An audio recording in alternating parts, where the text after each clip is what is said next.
Hi 8th graders, this video is going to cover lessons 15 and 16 and we are going to be looking at the volume of cones. You're probably thinking that the cylinder does have a larger volume. Let's watch this video here to see how much larger that volume is. So they have two shapes, the cylinder and the cone. They're showing you that the height of them is the same and the diameter is the same, which also means the radius is going to be the same. And now we're going to use water to see how many cones does it take to fill up the cylinder. So there's one. You can see it's not quite half full. So one cone is going to be less than half of a cylinder. There's two. We're still not quite full. And here's three, and you can see it does fill it up exactly. If you have a cylinder and a cone that have the same height, same radius, it's going to take 3 cones to fill up that cylinder, or 3 cones to have the same volume as the cylinder.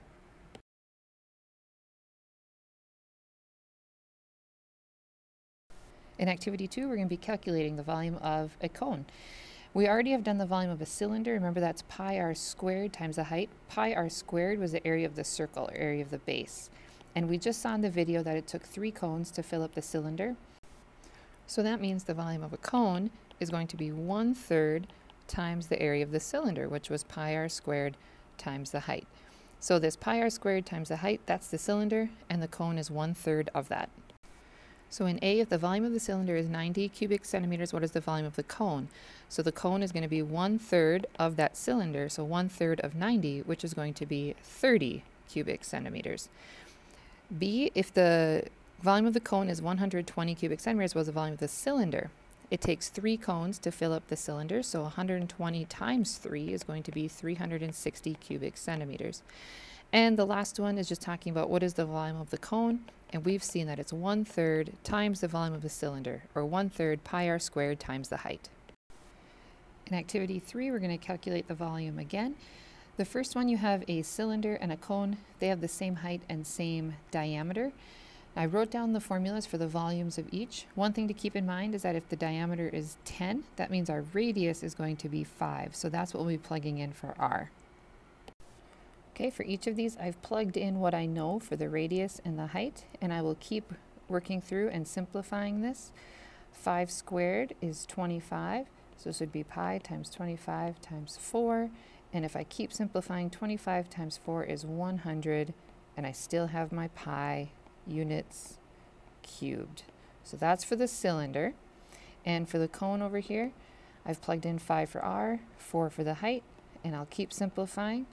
5 times 5 is 25, and I have 1/3 pi times 25 times 4, which is 100, and I'm going to keep simplifying. I'm going to have 100 over 3, that's 1/3 times 100, times pi. I could just leave it at that, or I could write it as 33 1/3 pi. Big thing to notice is that the volume of our cone is 1/3 the volume of the cylinder. For number 2, we're looking at the cone here, and what is the area of the base? The base is this circle right here. So that's going to be area of a circle, A equals pi r squared, and I'm just going to plug in 6 for my radius, and I end up with 6 times 6 is 36 pi. And then what is the volume of the cone? Well, I know that volume is 1/3 pi r squared times the height. I already know pi r squared. And so for pi r squared, I'm going to plug in my 36 pi that we just calculated, the area of the base. And then my height is 8. And now I'm going to simplify. 1/3 times 36 is 12 pi times 8. And 12 times 8 would be 96 pi units cubed. All right, read number 3 here. Sketch the picture to go along with it. Find your volume and then start again when you're ready.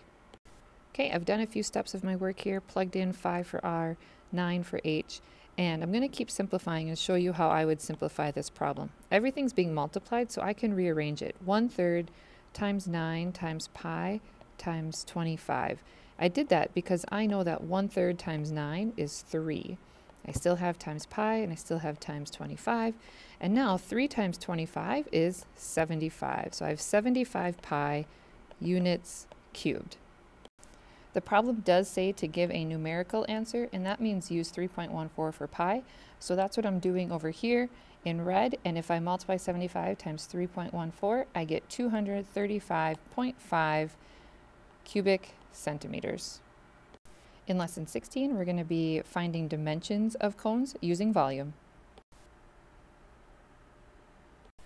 For the first one here, if I'm going to solve it like an equation to get h by itself, I would divide both sides by 1/3. Dividing is the same thing as multiplying by the reciprocal, so it's the same as 27 times 3 equals h, and 27 times 3 equals 81.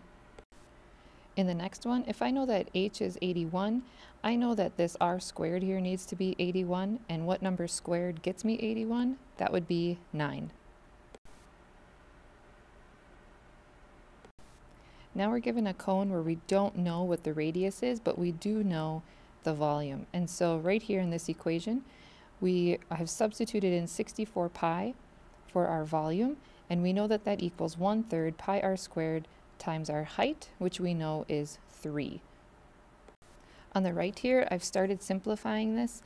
I know that everything on the right is being multiplied, and so I'm going to rearrange it to 64 pi equals 1/3 times 3 times pi r squared. And here I can simplify. 1/3 times 3 is just 1. So I'm left with a 1 pi r squared on the right. And I'm trying to figure out what number needs to go in there for r to make this equation true. Well, I know that 8 squared gets me 64. So I know that my radius needs to be 8. Here's a table again, kind of like we did with the cylinders. This is really good practice for figuring out the different dimensions of a cone. We're going to do the two starred ones together first. So on the first row, if my radius is 4, I know my diameter is 8. And going across the area of the base of a cone is a circle, so it's pi r squared. I'm going to use 4 for my radius, and so that's going to be the same as 16 pi.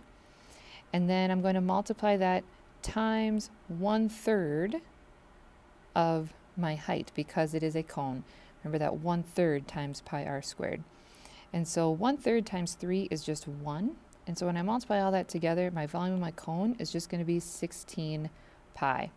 Going down to the third one, if the area of the base is 36, that's the same as pi times 6 squared, which means my radius is 6 and my diameter would be twice that, which is 12. And now going across, I'm going to multiply that times 1/3 times my height. Now 36 times 1/3 is 12, and then times 1/4 is going to be 3. So my volume is going to be 3 pi. Here's the answers for the rest of the table. Please either ask a neighbor or myself for questions before you move on.